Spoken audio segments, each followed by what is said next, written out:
சற்று முன்பு கிடைக்கப்பெற்ற ஒரு அதிமுக்கியமான மற்றும் பரபரப்பான தகவல் ஒன்று மக்களே. காணொலியை முழுமைக்கும் பாருங்க.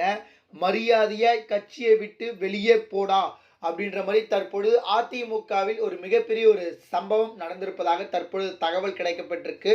பெரும் பரபரப்பு, அரசியலில் மிகப்பெரிய ஒரு திருப்பம். இதை பற்றி தான் இந்த காணொலியில் பார்க்க போகிறோம். காணொலிக்குள் போவதற்கு முன்பு இது போல அரசியல் சார்ந்த உண்மை நிலவரங்களை நீங்கள் உடனுக்குடனே தெரிஞ்சுக்கணும்னு நினச்சிங்கன்னா நம்முடைய சேனலை மறக்காமல் சப்ஸ்கிரைப் பண்ணிட்டு பக்கத்தில் இருக்கக்கூடிய பெல் பட்டனை ஆளில் செட் பண்ணி வச்சுக்கோங்க. அப்போ தான் நம்ம போடுற ஒவ்வொரு அப்டேட்ஸும் பார்த்தீங்கன்னா உங்களுக்கு நோட்டிஃபிகேஷனில் வரும். இப்போ வாங்க வீடியோக்குள்ளே போயிடலாம். அதாவது தமிழகத்தை பொறுத்த வரைக்கும் 2026 சட்டமன்ற தேர்தல் வருவதற்கு ஒரு சில நாட்களே இருக்கக்கூடிய இந்த ஒரு சூழ்நிலை தற்பொழுது தேர்தல் களம் ஒரு பக்கம் சூடு பிடிக்க ஆரம்பித்திருக்கிறது. இந்த ஒரு சூழ்நிலை தற்பொழுது எப்படியாவது வென்று தமிழகத்தில் ஆட்சி அமைத்து விட வேண்டும் அப்படின்னு சொல்லிட்டு ஒரு புறம் அதிமுக நினைத்து கொண்டிருக்கக்கூடிய சூழ்நிலை. அதிமுகவிற்கு ஒரு மிகப்பெரிய ஒரு பின்னணிவு அப்படின்னு சொல்லிட்டு பார்த்தீங்கன்னா கட்சியில் நடந்த உட்கட்சி விவகாரம். இதனால பார்த்தீங்கன்னா கட்சி பிளவுபட்டு இருக்குது. குறிப்பாக 4-3 கட்சிகளாக இருக்குது. அதாவது அதிமுகவிலிருந்து பிரிந்து சென்று அமமுக அப்படின்ற ஒரு கட்சியை டிடிவி தினகரன் அவர்கள் தொடங்கிறது உங்கள் அனைவருக்குமே தெரியும். அதுக்கப்புறம் நம்முடைய ஓபிஎஸ் சிபிஎஸ் அப்படின்னு சொல்லிட்டு இரட்டை தலைமை விவகாரம் பார்த்தீங்கன்னா கட்சியில் வெடித்தது. அதுக்கப்புறம் சசிகலா இப்போ புதியதாக கட்சியை தொடங்கியிருக்கிறாங்க. இதெல்லாம் பார்த்தீங்கன்னா ஒரு மிகப்பெரிய ஒரு பின்னணிவாக பார்த்தீங்கன்னா அதிமுகவுக்கு பார்க்கப்படுகிறது.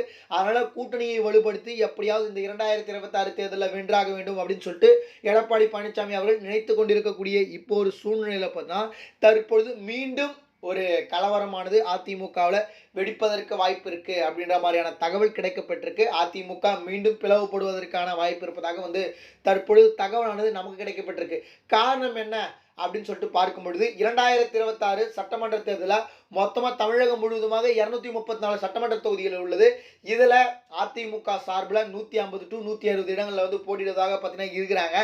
இந்த ஒரு சூழ்நிலையில் பார்த்தீங்கன்னா தற்பொழுது சீட்டு விவகாரத்தில் கட்சியில் மிகப்பெரிய ஒரு கலவரம் வெடிப்பதற்கான வாய்ப்பு இருப்பதாக தற்பொழுது தகவல் கிடைக்கப்பட்டிருக்கு. காரணம் என்ன, மூத்த முன்னாள் அமைச்சர்களாக இந்த தடவை சீட்டு கொடுக்காம புதுசாக வரவங்களுக்கு சீட்டு தரலாம் அப்படின்ற ஒரு முடிவுக்கு எடப்பாடி பழனிசாமி அவர்கள் வந்திருப்பதாகவும் புதிய நபர்களை கொண்டு வரலாம் அப்படின்ற மாதிரி எடப்பாடி பழனிசாமி அவர் முடிவெடுத்திருப்பதாக தற்பொழுது தகவல் கிடைக்கப்பட்டிருக்கு. அது மட்டும் இல்லாமல் இப்போ ஒரு கூட்டணி கட்சிகள் வருதுன்னா ஜெயக்குமாரோட தொகுதி பார்த்தீங்கன்னா வடசென்னை வேற கூட்டணி கட்சிகள் கேட்கக்கூடிய சூழ்நிலை. அப்போ கூட்டணி கட்சிகளுக்கு அந்த தொகுதியை கொடுத்துட்டாங்கன்னா இங்கே ஜெயக்குமார் எங்கே நிற்பார் அப்படின்னு சொல்லிட்டு நிறைய விதமான டாக் போயிட்டு இருக்கு. அது மாதிரி பார்த்தீங்கன்னா இந்த தடவை மூத்த முன்னாள் அமைச்சர்களுக்கு சீட்டு இல்லை அப்படின்னு செங்கோட்டையன் அவர்களே ஒரு பேட்டியில் சொல்லியிருக்காரு. என்னன்னா ஜெயக்குமாருக்கு சீட்டு இருக்காது, அவருடைய மகன் ஜெயவர்தனுக்கு வேணா சீட்டு இருக்கும் அப்படின்ற மாதிரி சொல்லியிருக்கிறாரு.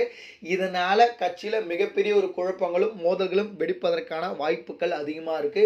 இதை எப்படி எடப்பாடி பழனிசாமி எடுத்துட்டு போக போறாரு, இதனால கட்சி மீண்டும் பிளவுபட்டால் கண்டிப்பாக கட்சி மிகப்பெரிய ஒரு பின்னணிவை சந்திப்பதற்கான வாய்ப்பு இருக்கு. வெற்றி கை நழுவி போவதற்கான வாய்ப்புகள் அதிகமாக இருக்கு. பொறுத்திருந்து பார்ப்போம் என்ன நடக்குது அப்படின்னு சொல்லிட்டு. இது போல சுவாரஸ்யமான அரசியல் உண்மை நிலவரங்களை நீங்கள் உடனுக்குடனே தெரிஞ்சுக்கணும்னு நினைச்சீங்கன்னா நம்முடைய சேனலை மறக்காம சப்ஸ்கிரைப் பண்ணிட்டு பக்கத்தில் இருக்கக்கூடிய பெல் பட்டனை ஆளில் செட் பண்ணி வச்சுக்கோங்க. நன்றி மக்களே, அடுத்தடுத்த வீடியோவில் சந்திப்போம். நன்றி, வணக்கம்.